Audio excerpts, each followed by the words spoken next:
예루살렘에 시몬이라 하는 사람이 있으니 이 사람은 의롭고 경건하여 이스라엘의 위로를 기다리는 자라. 성령이 그 위에 계시더라. 그가 주의 그리스도를 보기 전에는 죽지 아니하리라 하는 성령의 지시를 받았더니 성령의 감동으로 성전에 들어가매 마침 부모가 율법의 관례대로 행하고자 하여 그 아기 예수를 데리고 오는지라. 시몬이 아기를 안고 하나님을 찬송하여 이르되, 주제여, 이제는 말씀하신 대로 종을 평안히 놓아주시는도다. 내 눈이 주의 구원을 보았사오니 이는 만민 앞에 예비하신 것이요 이방을 비추는 빛이요 주의 백성 이스라엘의 영광이니이다. 그의 부모가 그에 대한 말들을 놀랍게 여기더라. 사진을 하나 보여드립니다. 이 사진은 집 나간 주인을 기다리고 있는 강아지의 뒷모습입니다. 주인이 돌아올 때까지 기다리고 있는 이 강아지의 저 뒷모습, 저 예쁜 엉덩이 보세요. 그죠? 뭔가 귀엽기도 하지만 뭔가 좀 아련한 그런 마음도 듭니다. 우리가 이 주인을 기다리는 이 강아지의 뒷모습, 이 사진을 보면서도 강아지의 심정이 느껴지는 이유는 우리가 인생에서 다양한 기다림들을 이미 경험해 보았기 때문일 겁니다.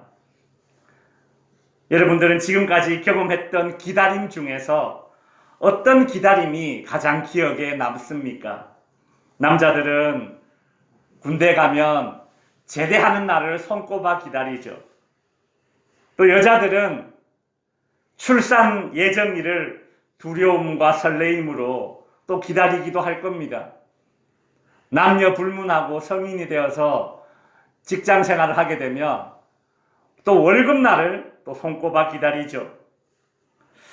우리의 기다림이 간절하면 간절할수록 시간이 참 더디 간다라는 생각이 듭니다. 사실 시간은 늘 한결같은 속도로 흐르고 있는데 그냥 우리가 그렇게 느껴지는 거죠. 그만큼 간절할 때 그렇습니다. 지난 월드컵 때 우리나라가 16강을 올라갔었지 않습니까? 그때 우리나라가 포르투갈에 이기고 나서 이 가나와 우루과이와의 경기 결과에 따라서 16강에 가기도 하고 못 가기도 하는 그런 상황이 연출되었습니다. 우리나라와 포르투갈 경기가 먼저 끝나고 가나와 우루과이의 경기가 이제 한 8분 동안 더 진행되었습니다. 그래서 우리나라 선수들이 먼저 경기를 끝내놓고 가나와 우루과이와의 이 경기가 끝나기를 저렇게 기다리고 있습니다. 월드컵 경기가 끝나고 나서 한 선수가 이제 TV에 나와서, 방송에 나와서 자기가 이렇게 기다린 저 시간이 8분인데 진짜 자기 일평생에 그렇게 시간이 안 가는 시간은 이때가 처음이었다. 8분이 한 8시간처럼 그렇게 느껴진다. 저도 사실 이 방송을 실제로 봤습니다. 근데 정말 시간이 안 가요. 8분이라는 시간이 너무 안 가더라고요. 여러분 사실 8분이라는 시간 그거 그냥 커피, 믹스 커피 한 잔 마시는 시간 아닙니까? 뭐 담배 한 대 태우는 시간 정도 될까요? 그 얼마 되지 않는 시간인데 이 8분이 한 8시간처럼 그렇게 느껴져요. 기다리는 간절함이 크면 클수록 그렇게 느껴지는 것이죠. 만일 어떤 사람이 일평생을 그런 심정으로 산다면 어떻겠습니까? 참 심장이 미어 터지겠죠. 오늘 본문에 나오는 시므온이라는 사람이 그랬습니다. 오늘 본문 누가복음 2장 25절에 보시면 예루살렘에 시므온이라 하는 사람이 있으니 이 사람은 의롭고 경건하여 이스라엘의 위로를 기다리는 자라. 성령이 그 위에 계시더라. 시몬이라는 사람이 기다린 것은 무엇입니까? 이스라엘의 위로입니다. 시몬이 기다리고 있는 이 이스라엘의 위로란 무엇인가? 바로 메시아를 가리키는 것입니다. 메시아, 즉 예수님이 오심으로 고통에서 해방될 때에 얻게 되는 그 위로, 그것을 기다리고 있습니다. 시몬이라는 사람이 이 예수님의 나심을 얼마나 간절히 기다렸는지를 어떻게 알 수 있느냐면, 그가 성전에서 아기 예수님을 만났을 때에 하는 말을 보면 알 수 있습니다. 누가복음 2장 28절에 시몬이 아기를 안고, 여기서 아기는 예수님입니다. 하나님을 찬송하여 이르되 주제여, 다른 말로 주님이여, 이제는 말씀하신 대로 종을 평안히 놓아주시는도다. 우리나라 사람들은 뭔가 엄청 좋은 일이 이루어졌을 때에 이런 말을 하게 됩니다. 난 이제 죽어도 여한이 없어. 시몬이 아기 예수님의 나심을 얼마나 기다렸는지, 그가 아기 예수님을 만나게 되었을 때에 나는 이제 죽어도 여한이 없어. 주제여, 이제는 말씀하시는 대로 종을 평안히 놓아주시는도다. 내가 이제 평안히 눈 감을 수 있게 되었습니다. 이렇게 말했던 것이죠. 참 얼마나 이 메시아의 탄생을 기다리고 기다리는 사람이었는지를 알 수 있습니다. 성도 여러분, 여러분 어떻습니까? 예수님의 나심을, 성탄절을 이토록 기다려 본 적이 있으십니까? 옛날에는 교회에서 성탄절이구나 라는 것을 느꼈습니다. 요즘은 길거리에서, 그것도 도시에 가야 성탄절이구나 라는 것을 느끼는 그런 시대를 살게 되었습니다. 어제 저희 집사람도 갑자기 이런 말을 하더라고요. 여보, 시골에 오니까 성탄절 분위기가 잘 안 나네. 그렇죠. 도시에는 성탄절 앞두고 시끌벅적해요. 그렇죠. 왜요? 장사하는 사람들에게 크리스마스가 무엇입니까? 대목이에요. 대목. 어찌 보면 성탄절을 교회 신자들보다 장사하는 사람들이 더 기다리는 게 아닐까, 이런 생각을 얼핏 해보았습니다. 크리스마스를 기다리는 또 다른 부류의 사람들도 있습니다. 바로 아이들이죠. 엄밀히 말하자면 아이들이 크리스마스를 기다리는 것이 아니라 산타를 기다리고, 그렇죠? 선물을 기다리고 있죠. 저도 어릴 때 크리스마스 이브 때 밤에 자기 전에 이 문에 양말을 이렇게 걸어두고 잠자리에 들었던 기억이 있습니다.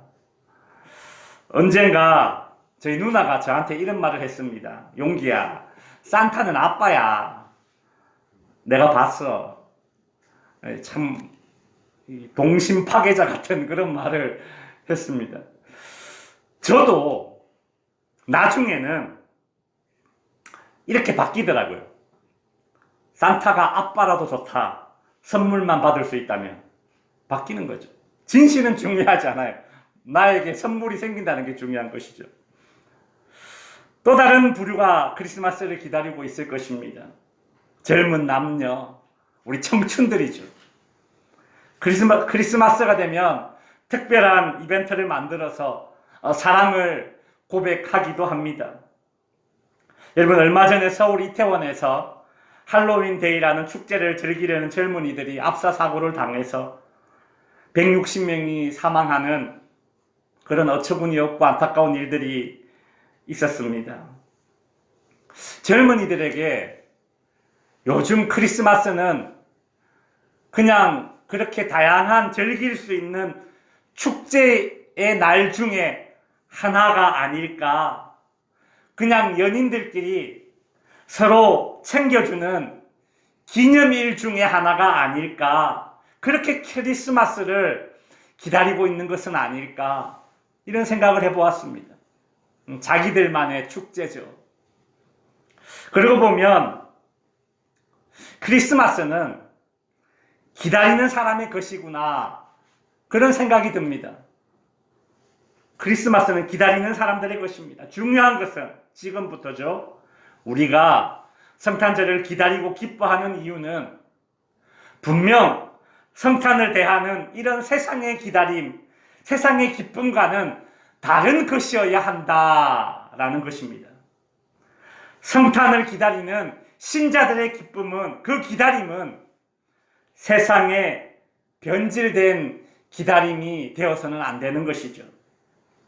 시므온은 아기 예수를 보고 이런 고백을 하였습니다. 누가복음 2장 30절에 보시면 내 눈이 주의 구원을 보았사오니 이는 만민 앞에 예비하신 것이요 이방을 비추는 빛이요.